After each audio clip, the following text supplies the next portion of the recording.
नमस्कार, म फुलु सुनार। बुटोल महानगरपालिका वडा नम्बर 17 मा कृषि सहकारी संस्था र सिकाइ केन्द्र बुटोल 17, 18, 19 ले सामूहिक रूपमा सयपत्री फूलको खेती गरेको छ। अब भने म तपाईलाई त्यो सामूहिक फूल खेती कस्तो छ त्यहाँको प्रत्यक्ष रूपमा अवलोकन गराउन लैजाँदैछु। मेरो नाम उर्मिला रेग्मी नेपाल। हाम्रो यो मोतीपुर कृषि सहकारीले बुटोल नगरपालिकाको अनुदानमा गरिएको यो फूल खेती 1.5 कट्ठा क्षेत्रफलमा गरेका छौं। सम्पूर्णमा नमस्कार। म मनु पाण्डे, वडा नम्बर 17 सिमरिक टोल विकास टोलमा हामीले फूल खेती गरिरहेछौं।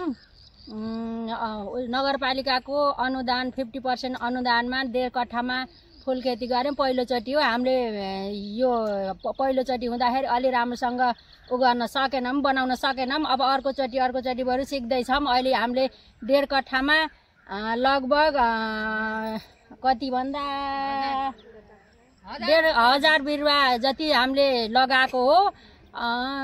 त्यसपछि बेच्ने भनेर हामीले तिहारलाई तयारी गर्दै थियौं। अलिकति तिहार अगाडि हुँदाखेरि अलि पुग्दैन कि भन्ने जस्तो लागेछ, तर फुल्दैछ, हेरौं। नमस्कार, सम्पूर्णमा नमस्कार। मेरो नाम मायादेवी थापा छेत्री, वार्ड नम्बर 19 भुर्कियामा बस्छु।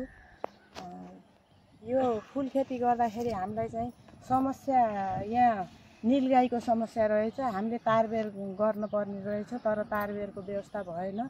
हामीलाई पनि थाहा भएन।